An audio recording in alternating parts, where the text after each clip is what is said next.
Day 20, Hunduke reading taken from the Book of Mother of Peace, a memoir by Hakjan Moon.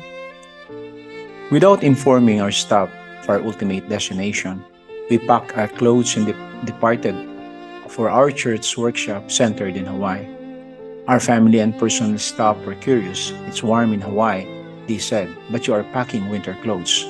Arriving in Hawaii, my husband and I leave at the workshop site and concentrated our minds in prayer. For setting foot in North Korea, we had to resolve any painful feelings knotted in our hearts.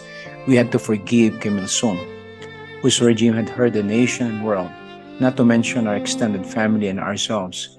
If we had thought of him only as our enemy, we could not have forgiven him. Only in the position of his parents, only with the heart of his mother, could I forgive.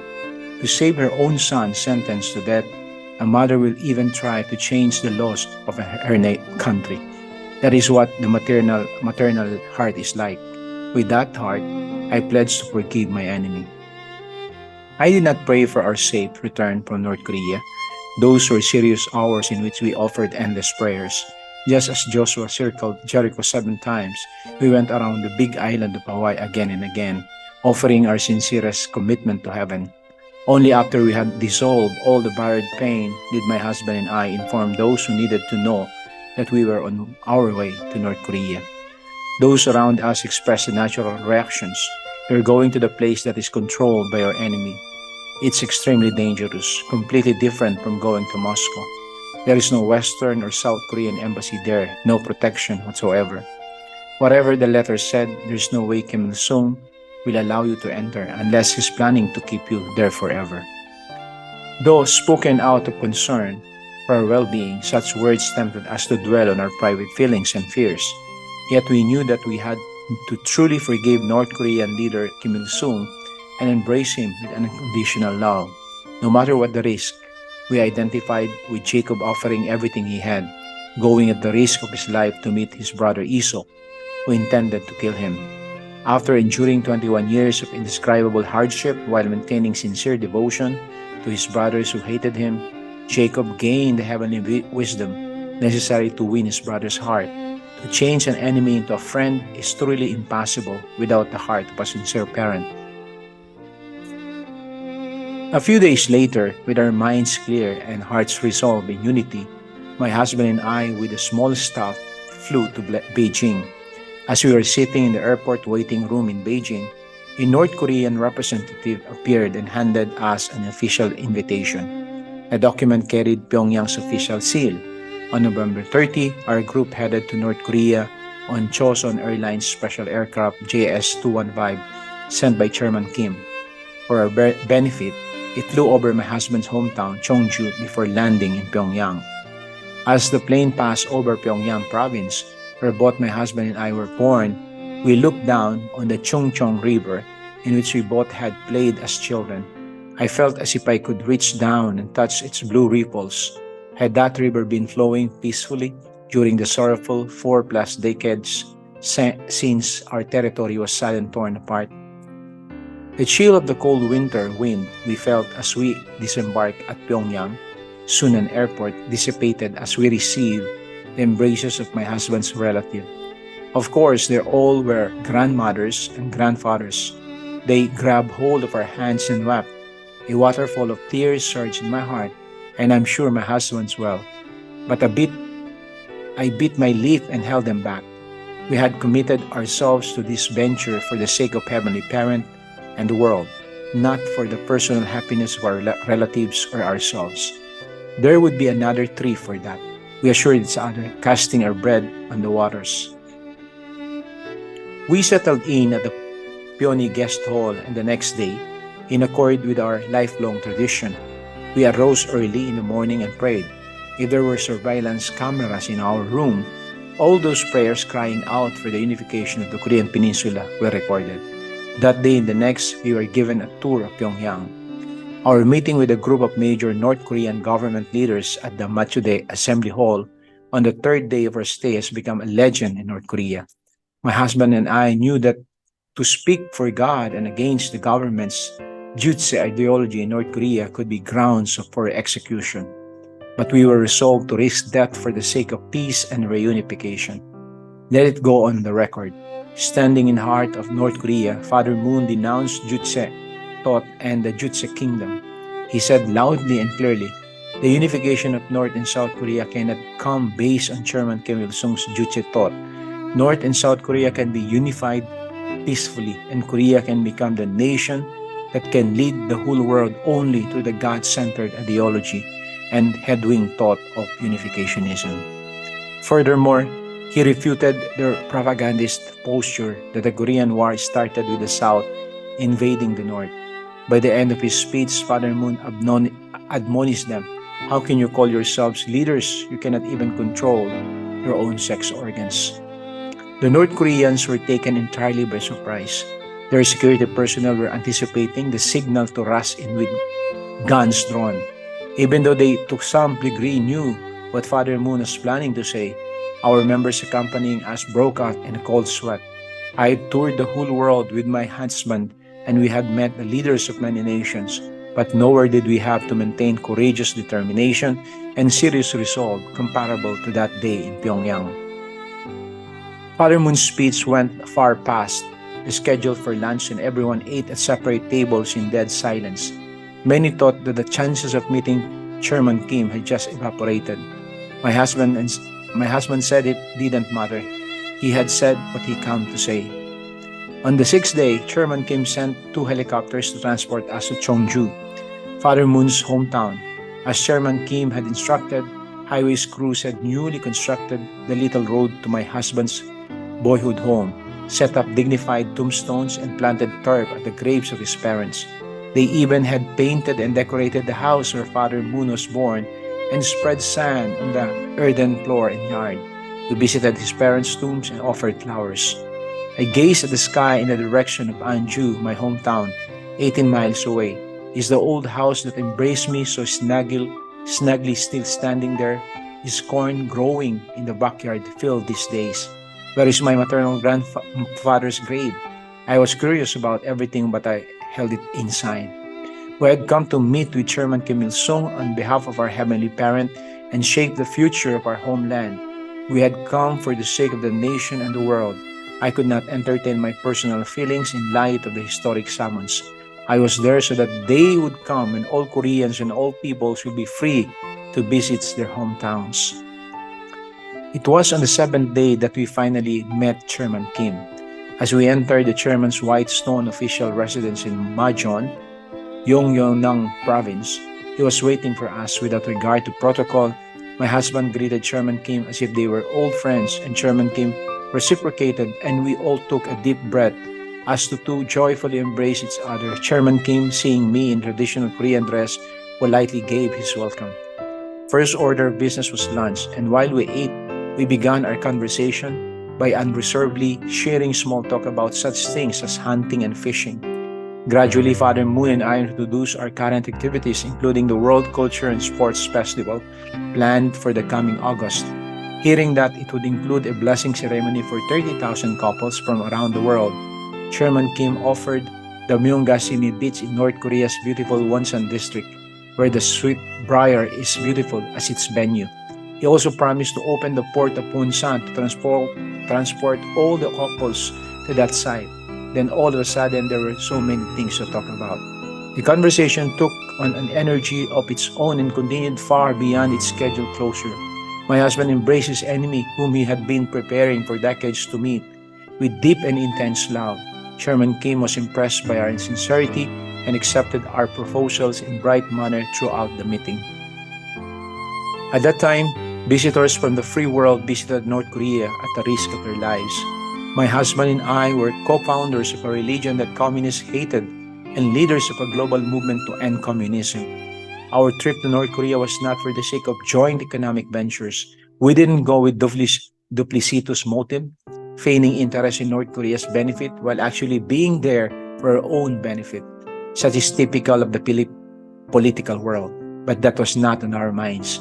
For the sake of following the providential will, he went only with the heart of God to enlighten and lovingly embrace the communist leaders and open the way for genuine unification.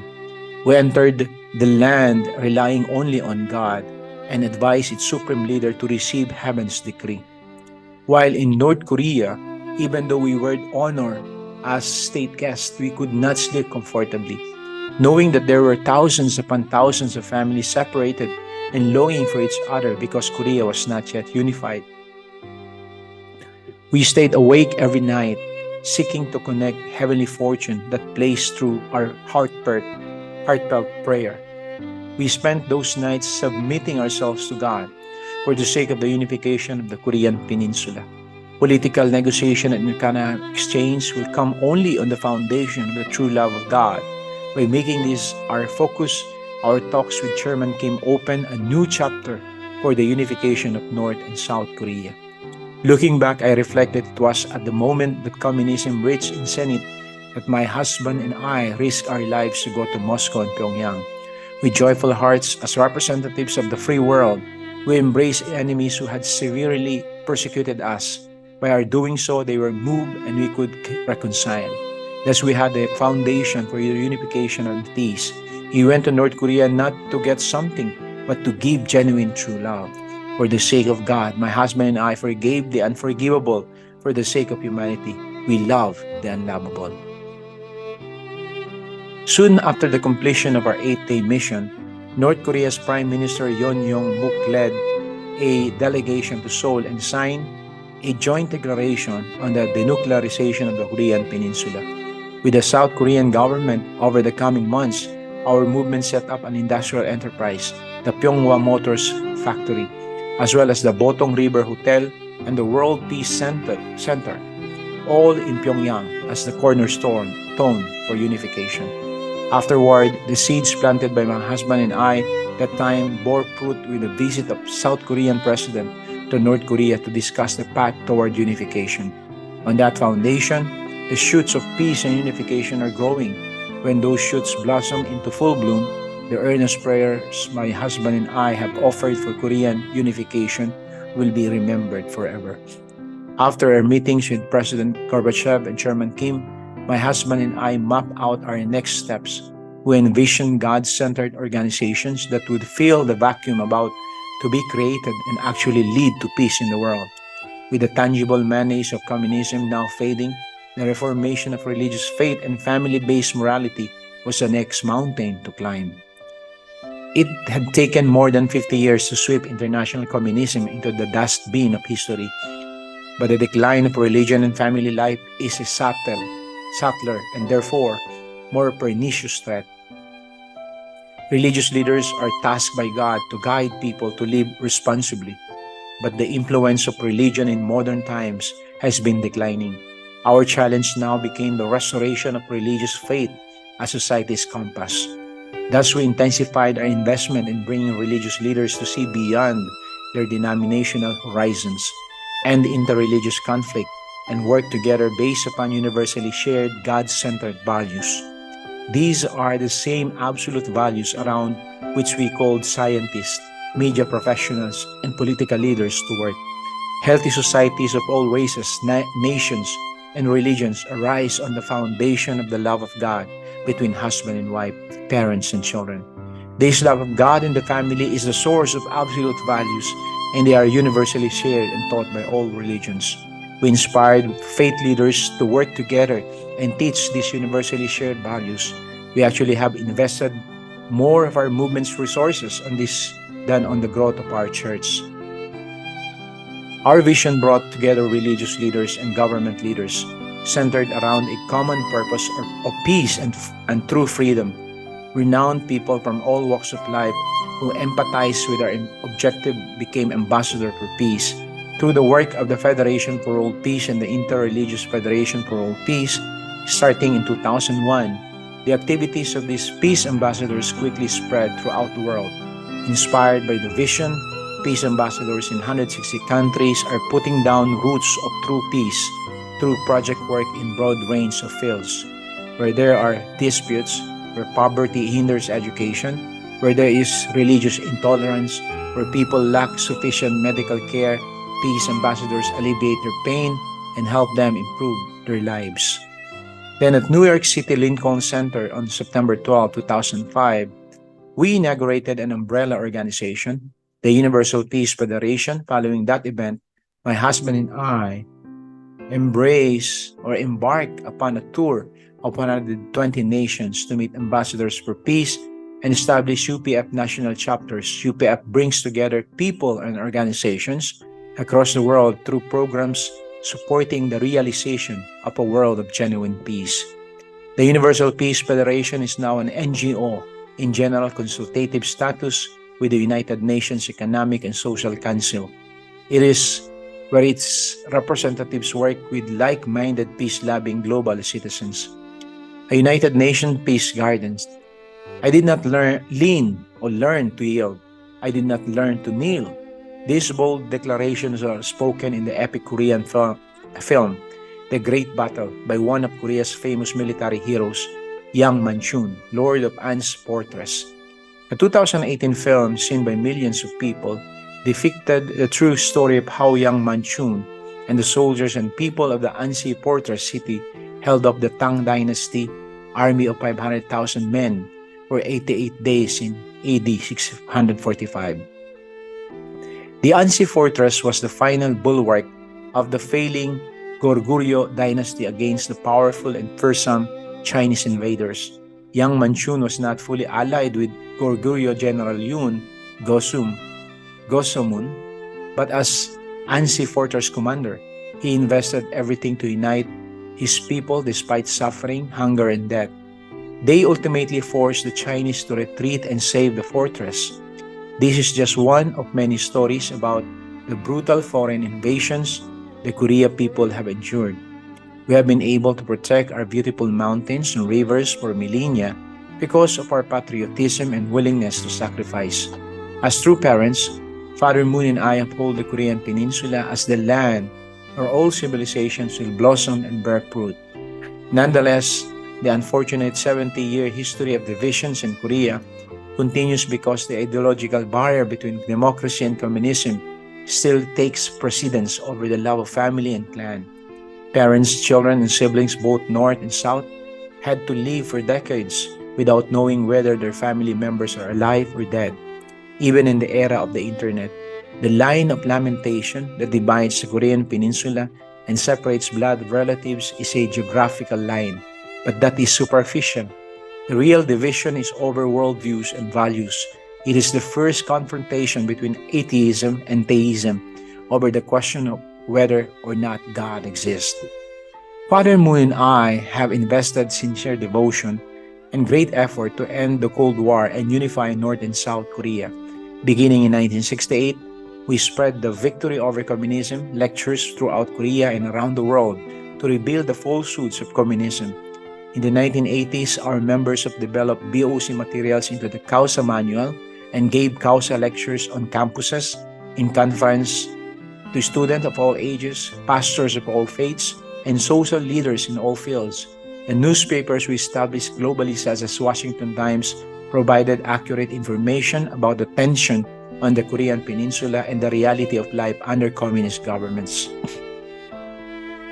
As I described in 1990, we provided the spiritual energy for President Gorbachev to continue on his path of reform. It's led to the abandonment of communism as a structured global power, and our meeting with Chairman Kim Il-sung opened the gates of exchange for the sake of unification between North and South Korea. Since then,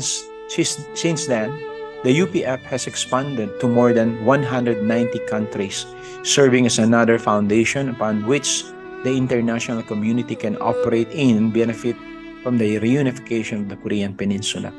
And yet, it seems to me that the new generation of South Koreans do not understand how the Korean War arose and why the unification of our people is necessary. Therefore, today, I am working even harder for this cause. This one purpose for the Peace Road activism. As culmination of the Peace Road events in 2015, riders in Korea cycled to the Imjingak Pavilion, located north of Seoul in the Imjin River, which divides the Koreas. From that site, they could see the demilitarized zone, DMZ, in North Korea. The participants created a dramatic moment by singing in Korean the song, "Our cherished hopes are for unity." All Koreans feel a deep gratitude to the United Nations, wherein not for the United Nations, the Republic of Korea would not exist. When the North Korean People's Army, with Soviet backing, invaded South Korea on the morning of June 25, 1950, their ambition was to communize South Korea. They might have succeeded, as Korea was a small, poor country whose name was hardly known to the wider world, but the United Nations swiftly called on its members' nation to defend democracy on the Korean Peninsula, and 16 countries sent troops while others sent medical support. The UN forces fought hard, risking their lives in an unfamiliar land to protect freedom and peace. At the time, as I mentioned above, my husband was confined in a death camp, sentenced to hard labor at the Hungnam nitrogen fertilizer factory. He was freed soon after the UN forces landed at the port of Incheon in September 1950.